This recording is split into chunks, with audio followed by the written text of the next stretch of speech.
Olá! No quarto capítulo do Cidade 2020, o portal do Estadão e o broadcast político entrevistam o pesquisador Cláudio Couto, da FGV São Paulo. Ao meu lado, a colunista do broadcast, Elizabeth Lopes. Tudo bem, Beth? Tudo bem. Olá, professor. Obrigado por vir aqui ao Estadão para conversar com a gente. Olá, é um prazer. A nossa primeira pergunta, professor, é sobre uma eleição municipal que não está sendo muito falada ainda, né? Faltam poucos meses e nós temos um elemento diferente nessa, que é um presidente tentando se distanciar um pouco dessa disputa, né? Algo que não é usual, pelo menos nas nossas últimas disputas, isso não aconteceu. Por que o senhor acha que essa situação está acontecendo agora? Olha, acho primeiramente porque ele não conseguiu formar o seu partido. E a intenção do presidente da República e dos seus aliados era disputar essa eleição municipal com o seu partido, com o Aliança pelo Brasil, que eles estão tentando viabilizar, coletando assinaturas. Não é à toa que houve toda essa correria para a formação desse partido. Acordo com cartório, acordo com igreja, tentar de alguma maneira coletar assinaturas em tempo hábil. Mas a gente sabe que esse é um processo muito complicado, o reconhecimento das assinaturas é difícil. Apareceu aí até a assinatura de eleitor morto, um número muito pequeno, é verdade, mas apareceu. Mostra que é sempre algo muito problemático você formar um partido num ritmo tão acelerado. E sem partido, fica difícil para o Bolsonaro apoiar algum outro tipo de candidato. Talvez apoie episodicamente um aqui, o outro ali, que se identifique com ele, mas para ter um envolvimento mais efetivo, ele precisaria ter uma organização a seu serviço. Ele dinamitou o seu próprio partido, aquele pelo qual se elegeu, o PSL, em vez de tentar estabelecer ali uma boa relação. Isso poderia ter tornado as coisas diferentes para esse ano, ainda mais considerando que o PSL, como foi o partido que obteve mais votos na eleição para a Câmara de Deputados, há 2 anos atrás, ele seria o partido com mais tempo de TV, com mais recursos do fundo partidário, com mais tempo de rádio. Tá certo que nessa nova era, cada vez ganha mais importância o uso da rede social. E o próprio Bolsonaro foi eleito em boa medida com base nisso. Mas não deixa de ser útil ter outros recursos, ainda mais quando você é o partido do presidente. Pois o Bolsonaro jogou tudo isso por terra e agora fica nessa situação de se distanciar da eleição.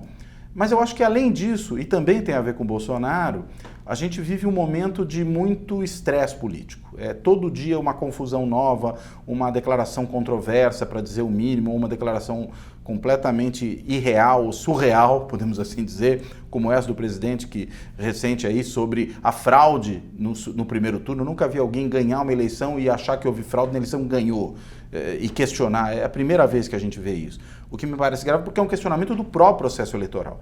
Então, com um ambiente tão tensionado, tão deteriorado dessa forma, coronavírus, recessão mundial, petróleo, brigas no governo, enfim, é tanta coisa acontecendo, greve de policial, que fica difícil falar da eleição municipal, né? Ela acaba ficando de lado, e aí o próprio governo não dá atenção para ela. Professor, nesse cenário de estresse, de tensionamento, os partidos ali em frangalhos, a gente vê o exemplo do PSDB, que está minguando, né? O partido tenta se reerguer. Quem pode ser o grande cabo eleitoral dessas eleições? Toda eleição a gente vê assim, já foi o Lula, a FHC, né? O Bolsonaro está um tanto distante. O senhor acredita ou são as redes sociais ali, pode surgir ali um outsider aí e sair à frente? Olha, sempre você pode ter na eleição municipal algum tipo de novidade, né?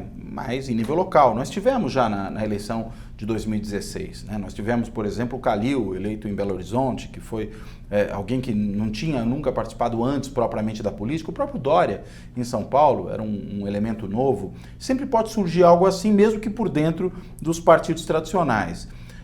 Houve um fenômeno importante na eleição de 2016, que foi o tombo imenso que o PT levou. O PT perdeu, e acho que o número aqui é muito significativo, 60% dos seus prefeitos e vereadores. Não bastasse isso, ele perdeu nos principais municípios do país. Ele não ganhou em nenhum lugar no segundo turno. Ele ficou fora, né, de todos aqueles maiores municípios que têm segundo turno. E se tornou um partido de grotões, no plano municipal, eu quero dizer. Isso, inclusive, criava um cenário para o PT muito problemático nas eleições de deputado, né, nas eleições para a Câmara. Por que isso? Porque a eleição municipal costuma ser o melhor preditor da eleição para a Câmara de Deputados 2 anos depois, né? Quando a gente faz ali todos os exercícios estatísticos, é isso que prevê melhor. Só que dessa vez isso não se concretizou, isso que é interessante, porque o PT, embora tenha tomado esse imenso tombo na eleição municipal, 2 anos depois ele teve um resultado bastante razoável para a eleição de deputado. Ele fez fez a maior bancada, melhor dizendo, e teve a segunda maior votação. enfim, algo aconteceu. Então eu diria que talvez um ator importante nessa eleição municipal volta a ser o PT. Não sei se o Lula propriamente, né? Você mencionou o Lula, sim, mas o PT como uma organização forte, acho que pode ter papel importante nesse processo eleitoral. Às vezes não necessariamente concorrendo com a cabeça de chapa. São Paulo acho que é um caso difícil para o PT, pelas circunstâncias da capital paulista, mas o Rio de Janeiro, por exemplo, é um caso a ser olhado. Provavelmente Marcelo Freixo, né, deve ser o candidato do campo da esquerda, e aí uma aliança PSOL-PT se desenha. Até outro dia ele estava junto com o Fernando Haddad, foi até lá na FGV conversar com os nossos alunos e levou o Freixo com ele, foi uma coisa que surpreendeu os alunos lá. Ou seja, eles estão aí concatenando um tipo de aliança. E pode ocorrer em outros lugares, no norte, no nordeste mais do que no norte. Certamente você deve ter candidaturas fortes nesse campo. Acho que para o centro-sul do país isso é mais complicado. E aí, para quem sobra? É difícil saber, porque um dos grandes cabos eleitorais poderia ser o presidente da República, e o seu partido se ele o tivesse. Não sendo, abre-se espaço para novidade. O PSDB realmente está fragilizado nesse momento em relação àquilo que já foi. Mas é bom lembrar que ele tem pelo menos 2 governadores importantes, né? Tem o governador do Rio Grande do Sul, Eduardo Leite, e o governador de São Paulo, João Dória. Esses 2 governadores podem, eventualmente, atuar no sentido de promover a eleição de alguns dos seus correligionários. Acho que podem ter um papel importante.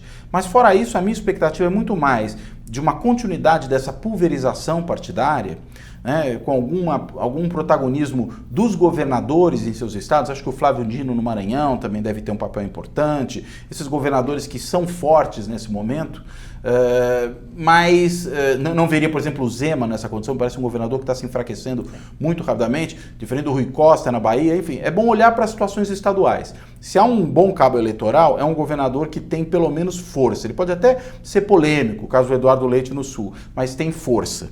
Né? E ao ter força ele consegue talvez impulsionar a candidatura de alguns dos seus apoiadores. Então não teremos mais aquele cenário assim, de polarização que era PT, PSDB, eu só acho que vai ser bem regional. Essas eleições vão acabar tendo atores mais regionalizados. É interessante que, na verdade, essa costuma ser a tônica de eleição municipal, né? A eleição municipal é uma eleição muito local. As questões que se colocam tendem a ser muito locais. As últimas eleições municipais, 2016, me parece elas fugiram a esse padrão. Elas foram eleições mais nacionalizadas, o que explica esse tombo imenso que o PT levou.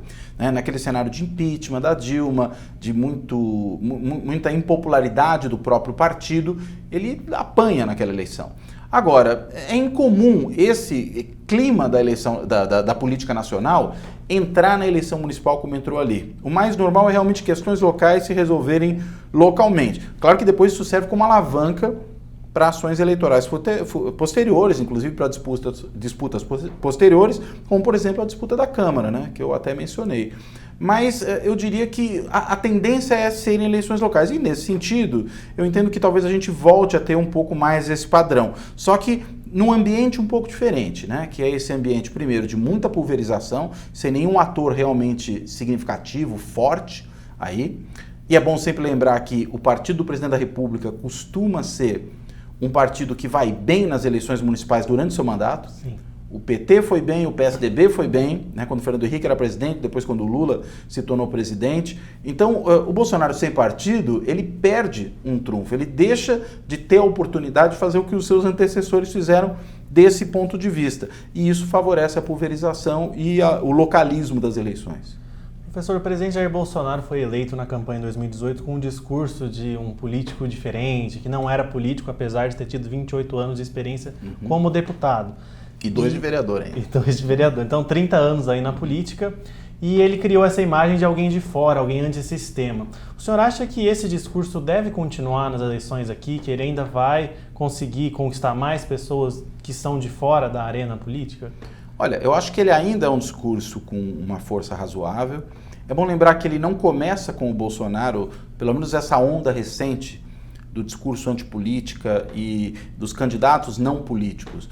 Se a gente voltar às eleições municipais de 2016, João Dória se elegeu dizendo que não era político, era gestor. Sim. O caso do Calil, que eu já mencionei hoje aqui, em Belo Horizonte, um cara que vem, enfim, do mundo privado e da política nos esportes, né? Foi presidente do clube. O governador do Distrito Federal também, uma eleição... Outro caso, né? Mas aí já na eleição de 2020, né? Isso. Aí já na onda Bolsonaro, a gente pode assim dizer, né? É que eu acho que essa onda começa ali em 2016 e ela ganha corpo em 2020.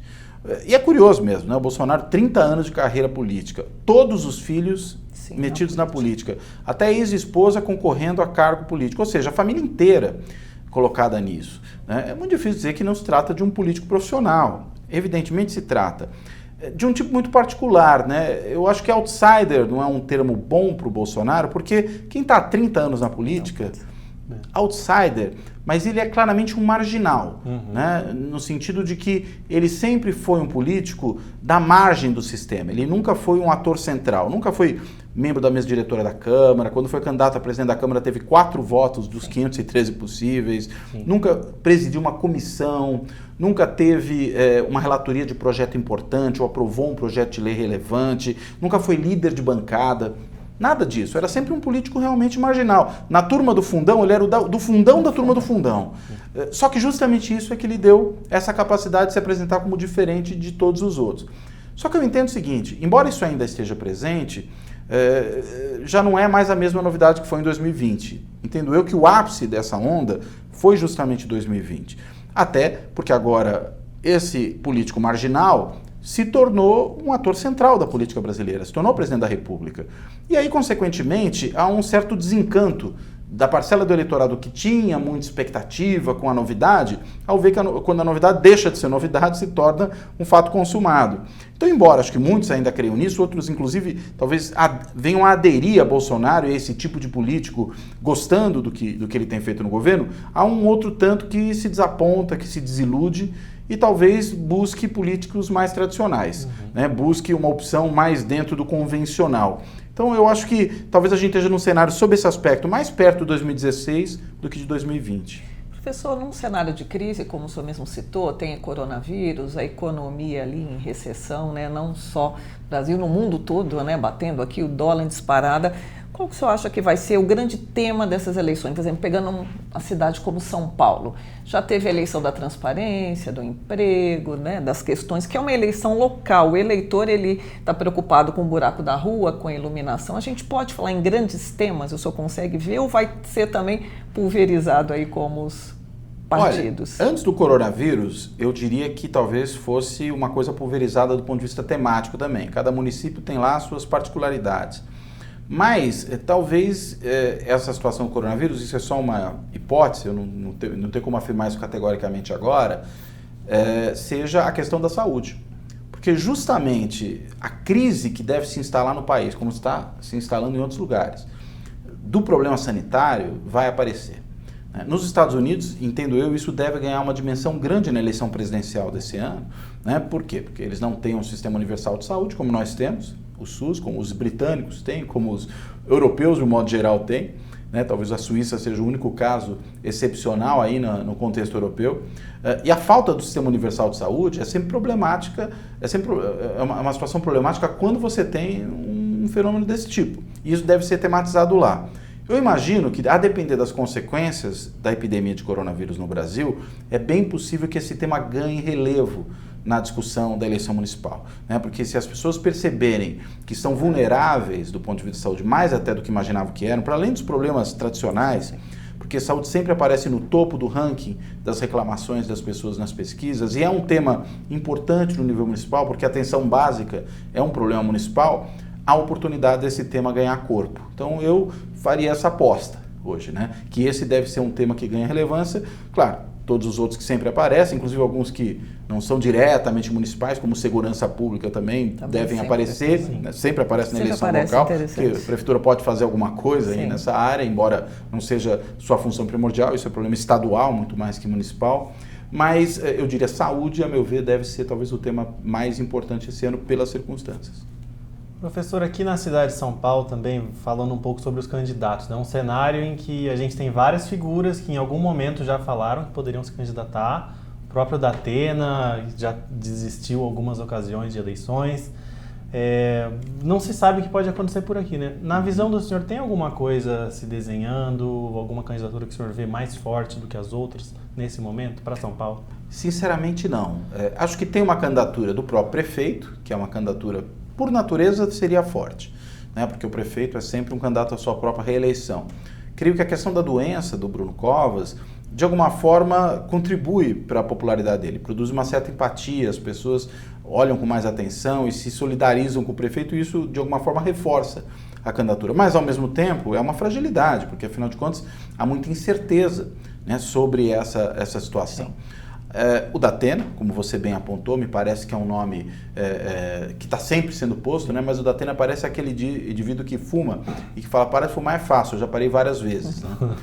E de alguma maneira ele sempre ensaia e volta atrás, sempre ensaia e volta atrás. Parece que dessa vez a coisa está um pouquinho mais séria, mas ainda não poria a minha mão no fogo desse ponto de vista. E talvez fosse ele o candidato bolsonarista aqui em São Paulo, muito embora ele próprio já começou um movimento de afastamento do Bolsonaro. Sim. Talvez se coloque próximo do Bruno Covas, mas talvez concorra pelo MDB, que nesse momento em São Paulo é uma força aliada ao bolsonarismo. Não diria que é uma força auxiliar do bolsonarismo, porque acho que tem uma certa autonomia em relação a ele, mas é uma força que nesse momento, pelo SCAF, está aliada do bolsonarismo aqui na cidade de São Paulo. Agora, o PT não tem um nome, né? O Fernando Haddad já disse claramente que não tem interesse em ser candidato a prefeito de São Paulo, que isso já não o motiva mais, e ele acha que teria que estar motivado. O PSDB, fora Bruno Covas, não tem nesse momento um outro nome que surja como um nome significativo, né? E talvez a gente tenha de novo a presença de Russomano, né? Que está quase se tornando aí um eterno candidato a prefeito de São Paulo e que também tem essa proximidade com o bolsonarismo, sobretudo se a gente considerar a articulação que existe ali do conglomerado Record, PRB, Igreja Universal com o bolsonarismo. Né? Então essa articulação desse grande empreendimento político-religioso empresarial com o bolsonarismo pode fazer com que o candidato deles, que muito provavelmente seria o Russomano, se torne também o candidato dessa força na cidade de São Paulo. Sobre esse aspecto, professor, mesmo o Bolsonaro estando um tanto distante, o que a gente nunca sabe, de repente ele pode aparecer, né? Ele diz que está fora das eleições, não quer apoiar, mas de repente ele pode apoiar. Só acredita que essa eleição municipal, assim, em grandes capitais como São Paulo, né? O colégio eleitoral, Rio e outras cidades, pode ser um trampolim que vise a reeleição do Bolsonaro? Olha, sempre é de alguma forma, né? Acho que se ele tivesse o partido, seria mais. Né? Primeiro, porque fortaleceria o partido se ele tivesse um bom desempenho. Segundo, porque criaria uma base de sustentação do governo com prefeitos que ele viesse a eleger. E como eu falei há pouco tempo atrás, os presidentes costumam reforçar os seus partidos nas eleições municipais. Isso tem sido comum, os partidos sempre crescem, então perdeu essa chance. Então, eu diria, esse trampolim, de alguma forma, se fragilizou. E mais, a gente tem visto um presidente tão belicoso, criando tanta confusão, essa coisa do processo eleitoral agora que ele levanta, que a gente não sabe como é que vai estar a popularidade do presidente às vésperas da eleição. É bom acompanhar isso até lá, né? Porque se a crise econômica mundial realmente for tão séria quanto parece que será, se a gente continuar patinando do ponto de vista do crescimento econômico, recuperação do emprego, do nível de atividade de uma maneira geral, e se o presidente se envolver em muita confusão na cena política, é quase uma tempestade perfeita, né? Falta só talvez aparecer algum escândalo, alguma coisa para piorar a situação. Num cenário como esse, o presidente pode, em vez de ser um cabo eleitoral, ser na realidade o cabo eleitoral dos seus opositores. Agora, é preciso esperar para ver, né? O Bolsonaro tem apresentado uma imensa resiliência do ponto de vista da sustentação, porque embora ele seja, com um ano de mandato, o mais impopular presidente no primeiro mandato, ele é também um presidente que conseguiu garantir ali 1/3 de aprovação de forma bastante firme, né? Desde pelo menos que julho, agosto do ano passado, que ele esses 30% de base não declinaram e a curva que vinha descendo parou ali. Então, é preciso olhar o que vai ocorrer. Né? Um presidente popular é sempre um ator importante, é um grande eleitor. Mas um presidente impopular, veja-se o caso da Dilma e o efeito sobre o PT em 2016, pode produzir exatamente o efeito oposto. Professor, para a gente ir finalizando aqui, eu gostaria de ouvir um pouquinho do papel que o senhor entende, a gente falando de trampolim, para a oposição, se essas eleições podem sim ser uma força para alguém se projetar nacionalmente ou para alguma figura conseguir um local maior de expressão, como é que o senhor vê o papel da oposição até agora? Olha, é sempre uma oportunidade, né? O município é o celeiro de lideranças políticas no país. A questão é a gente saber qual é a dimensão de tempo. Veja, há 2 anos atrás, João Dória foi eleito prefeito da cidade de São Paulo. Hoje, ele já é visto como um potencial candidato a presidente da República. E já era até visto um pouco nas eleições do ano passado, né? Ano retrasado, melhor dizendo.